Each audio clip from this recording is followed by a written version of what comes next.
皆さんこんにちは。ウキウキジャパニーズポッドキャストのお時間です。このチャンネルは日本語学習者さんに向けて優しい日本語でお届けする日本語のポッドキャストです。はい、皆さんお元気ですか？季節のね変わり目ですけれども、体調崩されてないですか？皆さん大丈夫ですか？もうね、東京は本当に暑い。しかもね、本格的に梅雨が始まってすごいムシムシしてるんですよね。もう本当にね、なんていうのかな、ムシムシしているとね、息がしづらいんですよね。湿度が高いから汗をかいたらそれがね乾かないから肌がベタベタするんですよね。すごい汗もかくし、気温もね最近は30度を超える日がほとんどなので、もしね今東京を観光しようと思っている人がいたら熱中症にね気をつけてくださいね。熱中症すごく危ないから水をねたくさん飲んでください。実はね今撮影してるの午後なんですよ。もうね夕方で日が落ちてます。それでもね全然まだ暑いです。いつもは午前中とか日が出ている時間に撮影するんですが、もうね次の投稿日に間に合わなくて、もうね時間がないので今撮影するしかなくて、ちょっとすみません。ちょっとねライティングがねいまいちだと思いますね。すみません、許してください。ちょっと大丈夫かな。化粧もかなり落ちちゃって眉毛あるまあねそれはいいとして、東京はね夜になっても本当に暑さが続くんですよ。田舎の方に行くと夜になればもっとね涼しくなるらしいんですが、東京はね夜もムシムシしています。はい、そんなね私の出身地の東京なんですが、皆さんはどんな景色が見られると思いますか？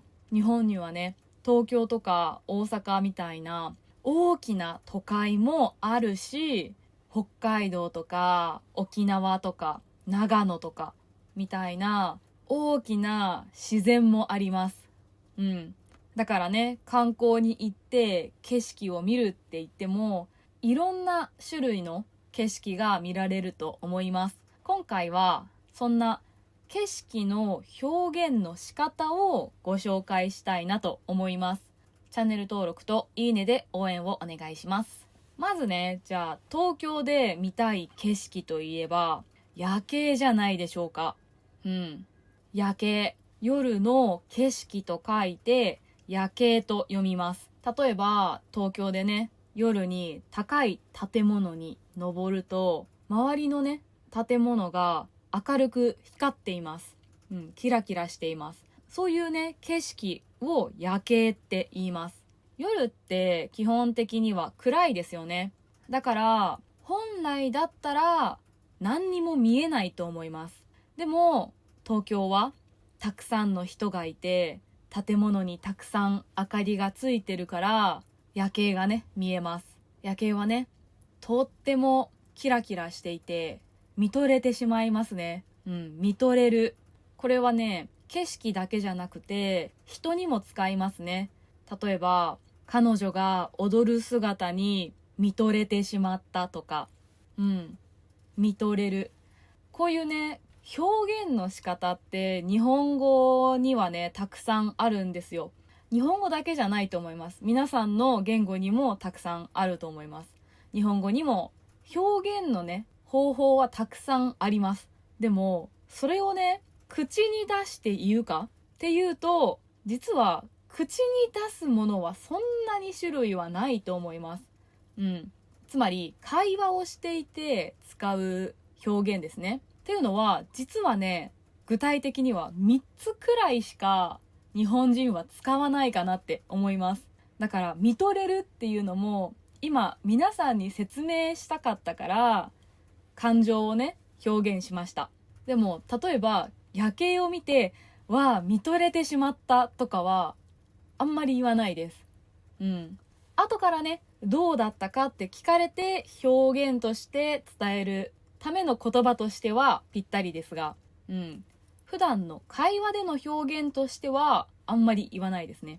はい。ということでね、日本人が会話で使う表現がね、3つあるって言いましたね。この3つをね、ご紹介しますね。まずね、1つ目は、綺麗ですね。これが多分一番使います。景色の表現といえば、綺麗ですね。例えば、夜景を見たとき、日本人は、わあ、綺麗だねって言います。それから、反対に大自然に行ったとき、大きな山とか川を見て、日本人は、わあ、綺麗だねって言います。綺麗はね、本当にいろんな場面で使える便利な言葉です。景色だけじゃなくて、例えば、テーブルの上が綺麗っていうと、テーブルの上にね、いろんな食べかけのものとかゴミが落ちてない、綺麗に掃除をされた状態っていうのがわかります。あるいは、じゃあ例えばアクセサリーがね、ありますね。この私のリングのキラキラしているね、ストーンのこういうリングがありますね。そういうのを見た時にも、わー、キラキラしていて綺麗だねとか言いますね。綺麗はね、日本人は本当によく使います。似ている言葉としては、美しいがありますね。美しいも綺麗と基本的には同じ意味です。でも、使い方がね、ちょっと違います。さっきお伝えしたみたいに、説明をするときに美しいっていう表現はよく使います。でも、会話をしている時の感情の表現として美しいとはあまり言わないです。だから、例えば、綺麗な夜景を見て、わあ、美しいですねって言ったら、日本人はどう思うと思いますか？これはね、すごくアニメっぽく聞こえます。この人、ちょっとオタクなのかなって思います。美しいってね、アニメとか漫画ではよく使われる表現なんですよね。でも、現実世界では会話上ではあまり使わない表現です。だからこそ、ちょっとオタクチックに聞こえます。まあね、でも私は実は結構言ったりはします。これはわざと言ってますね。例えば、おう、美しいみたいな感じで、ちょっとそれを大げさに表現したい時にはわざと言ったりします。だからね、皆さんも日本語に慣れてきたら、わざとちょっとふざけた感じで、おう、美しいみたいな風に言ってみたら、ちょっとね、笑いが起きるかもしれません。はい。それから2つ目がですね、すごいです。日本人はこれも本当によく使いますね。うわ、すごいとか、すごーとか、そういう感じに使います。すごいと似ているのが、やばいですね。やばい。これが3つ目の言葉なんですけど、やばいもね、日本人はよく使います。私もよく使います。じゃあ何が違うかっていうと、すごいはどんな年代の人でもね、使います。やばいよりもちょっと丁寧で上品な言い方です。だから友達と話す時ももちろん使えるし、年上の人とかと話す時も使えます。反対にね、やばいは若者言葉ですね、これは。若い年代の人がよく使う言葉です。すごいよりもちょっと雑で下品。だからやばいはね、使う相手を考えた方がいいです。このね、すごいとやばいは、どっちもいい意味にもなるし、悪い意味にもなります。ただね、すごいもやばいも、もう本当に極端、本当にっていう意味が入っている言葉だから、すごくね、いいなと思ったとか、すごく悪いなと思った、そういう時に使う言葉です。だから、日本人がよくすごいとかやばいって使ってるから、使おうって思って使うと、そんなにすごくはないよとか、そんなにやばくはなくないって感覚がね、ずれていることを指摘されちゃうかもしれません。このね、3つですね。綺麗、すごい、やばい。この3つさえ使いこなせれば、日本人に対して景色をね、感情をね、表現できます。もちろんね、日本語にももっとたくさんの表現の方法はあります。だから、例えば、本を読んだりとか、歌の歌詞を聞いたりしたら、もっといろんな種類の表現が出てきて、ああこの表現すごく素敵だなって思うことはたくさんあると思います。私はあります。でもね、日本人がそれを会話で使うかっていうと、あんまりそんなことはないっていうものが多いですね。美しいとかは本当にいい例なんじゃないかと思います。例えばなんですけど、英語だと結構表現ってありますよね。だから英語のね話者の方が本当にいろんな表現を使いこなすのを見ていて、すごく豊かでいいな、言葉が豊かだなって思ったりします。ちょっとね話がそれるんですが、今回ねご紹介した例えば綺麗ってあるじゃないですか。これって景色以外にも使える言葉ですね。皆さんの言語でもありますよね。多分この言葉はいろんなものを表現するときに使えるっていう、そういう言葉ありますよね。私がね英語を勉強していて面白いなと思ったことがあります。それは形容詞の使い方って言語によって使う場面が全然違うんだなっていうことですね。具体的に言うと、例えば綺麗は日本語では景色に使えますね。でも他にも例えば整頓されている部屋は綺麗な部屋です。それから汚れていないテーブルは綺麗なテーブルです。あるいはキラキラと光る透明なグラスは綺麗なグラスです。はい、皆さんの言語ではどうでしょうか。この綺麗ってそれぞれに違う言葉がありませんか皆さん。例えば英語だったら綺麗な部屋って言いたいとき、形容詞はtidyとかですよね。綺麗なテーブルだったらクリーンですよね。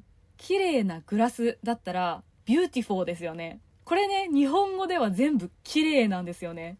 もちろんね、ピカピカなテーブルって言っても綺麗なのがわかるし、キラキラなグラスって言ってもきっと綺麗なんだろうなっていうのはわかります。他の形容詞で表現することもできますが、綺麗っていう言葉自体は他の言葉でそのまま置き換えるのは難しいんですよね。だから皆さんにとってはすごく便利な言葉なんじゃないかなというふうに思いました。これね、ちょっと面白い話があって、私が英語を勉強していた時なんですけど、すごくね綺麗な夜景がありました。カナダ人のね友達と一緒に景色を見に行きました。すごく綺麗な夕焼けでわーってなりますよね。で、私は Wow, it's so beautiful って言うのかなって思ったんですよ。そういう風に表現する、綺麗だから beautiful かなって思ったんです。でもそしたらカナダ人の友達は Wow, it's so pretty って言ったんですよ。これを聞いた時、私はpretty? 景色が可愛いってびっくりしたんです。でもね、多分私の友達は景色が可愛いって言いたかったわけじゃないですよね。景色がすごく綺麗って言いたかったんですよね。それを beautiful じゃなくて pretty って言ったんですよね。じゃあ逆に Wow, it's so beautiful っていうのが間違いかっていうと、多分間違いでもないわけですよね。それを聞いた時に、英語っていろんな表現があるんだなって思ったし、プリティは可愛いにもなるけど綺麗にもなるのか難しいってなりました。どうだろう、日本語のね綺麗も皆さんにとってはもしかしたらこういう発見になっているのかなとも思うし、皆さんにとってはなんだすごく簡単じゃん日本語っていう発見になっているのかなとも思うんですが、どうでしょうか。言語ってねすごく面白いですね。こうやってねネイティブの表現の仕方を知っていくことで表現の仕方って新しく習得できますよね。私はそういう瞬間がすごく好きなので、今回のね動画でも皆さんに面白い発見があったらいいなと思ってお話ししました。どうでしたか？今回の動画面白かったですか？なんか学びがあったら嬉しいなと思います。ということでね、今回は日本人が景色を見た時にどう表現するかっていうのをご紹介しましたね。どうだろう、今回は会話でね使う表現を基本的にはご紹介したんですけど、文章とか説明の時に使う表現も知りたかったですか？どうなんだろう。そういう方が逆に知りたかったのかな。私もねこうやっていろいろとねアイディアを出しながら皆さんの役に立つ動画が作れているかなってちょっと心配になりながら台本をね作って頑張ってるので、何かね一つでも面白いと思ってもらえていたら嬉しいです。こういう動画がいいなと思ってくれた方はぜひチャンネル登録といいねボタンお願いします。今日も最後まで見てくれてありがとうございました。また次の動画でお会いしましょう。今日も一日楽しもうね。じゃあまたね。